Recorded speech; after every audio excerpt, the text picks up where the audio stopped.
అనకాపల్లి జిల్లా సభవరం మండల police circle పరిధిలో ఏర్పాటు చేసే గణపతి నవరాత్రుల ఉత్సవాల వేదికల వద్ద అశ్లీల నృత్యాలు ప్రదర్శిస్తే కఠిన చర్యలు తీసుకుంటామని Sabbavaram police circle inspector Pinninti Ramana హెచ్చరించారు. గురువారం ఏర్పాటు చేసిన మీడియా సమావేశంలో ఆయన మాట్లాడుతూ వినాయక చవితి పర్వదిన సందర్భంగా వివిధ ప్రాంతాల్లో ఏర్పాటు చేసే గణపతి నవరాత్రి ఉత్సవాల వేదికల వద్ద నిర్వాహకులు ప్రజలకు అసౌకర్యం కలగకుండా సౌండ్తో పాటు పాటలు ప్రదర్శించాలని, ఎలాంటి అశ్లీలతకు చోటు లేకుండా చూడాలని ఆదేశించారు. అంతేకాకుండా గణపతి నవరాత్రుల ఉత్సవాల నిర్వాహకులు ఆన్లైన్ ద్వారా కానీ ఆఫ్లైన్ ద్వారా కానీ రోజుకు 135 రూపాయలు చొప్పున పోలీస్ శాఖకు చెల్లించాల్సి ఉంటుందన్నారు. ఆన్లైన్ విధానం అందుబాటులోకి వచ్చిందా అని నిర్వాహకులు 2 పద్ధతుల్లో రుసుము చెల్లించే సౌకర్యం కల్పించామన్నారు. బాణసంచా కాల్చే సందర్భాల్లో జాగ్రత్తలు పాటించాలని, సాంస్కృతిక కార్యక్రమాల ప్రదర్శనల్లో అల్లర్లకు ఆస్కారం లేకుండా అశ్లీలతకు తావివ్వకుండా చూడాలని విజ్ఞప్తి చేశారు. హిందువుల తొలి పండుగ వినాయక చవితి సంబరాలను అందరూ ఎంతో భక్తి శ్రద్ధలతో జరుపుకోవాలని విజ్ఞప్తి చేశారు.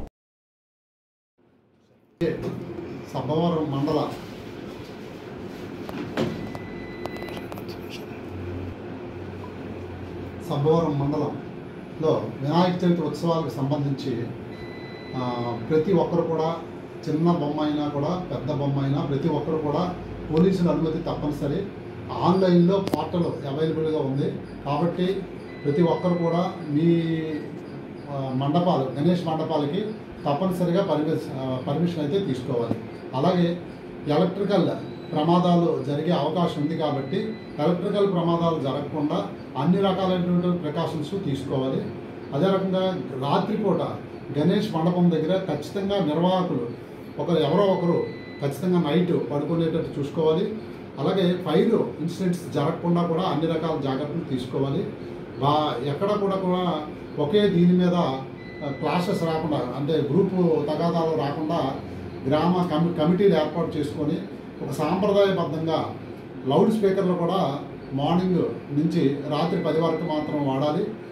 అదే రకంగా ఎక్కడైనా సాంస్కృతిక కార్యక్రమాలు ఏర్పాటు చేసినట్లయితే అబ్సీన్ నృత్యాలు కానీ అబ్సీన్ విషయాలు కానీ లేకుండా చూసుకోవాలి. చాలామంది ఈ టైంలో అబ్సీన్ డాన్సెస్ వేయడానికి చేస్తుంటారు. అటువంటివి చేసినట్లయితే ఖచ్చితంగా పట్టుకోవడం జరుగుతుంది. తర్వాత మీ ప్రోగ్రాం కూడా, మీరు కండక్ట్ చేసినటువంటి ప్రోగ్రాం కూడా డిస్టర్బ్లోకి వెళ్తుంది. కాబట్టి మీరందరూ కూడా సాంప్రదాయంగా, పద్ధతిగా, లీగల్గా, చట్టబద్ధంగా మీ గ్రామాల్లో మీరు గణేష్ ఉత్సవాలు జరుపుకోవాలని పోలీసు వారి తరఫున, సభవరం పోలీస్ స్టేషన్ తరఫున నేను అందరికీ విజ్ఞప్తి చేస్తున్నాను. ఉత్సవాల సందర్భంగా చాలామంది ఆన్లైన్లో, ఇప్పుడు పోర్టల్ అవైలబుల్ ఉంది కాబట్టి ఆన్లైన్లో పర్ డేకి ఒక రోజుకి 135 రూపాయలు చొప్పున కట్టాల్సి వస్తుంది. అలాగే కట్టండి. లేదా మీకు అది తెలియకపోయినట్లయితే మీరు ఆఫ్లైన్లో కూడా మీరు వచ్చి మీరు అప్లికేషన్ ఇచ్చినట్లయితే, మీరు చలానా తీసుకొని వచ్చినట్లయితే ఆఫ్లైన్లో కూడా మేము తీసుకొని డిఎస్పీ ఆఫీస్కి పంపించడం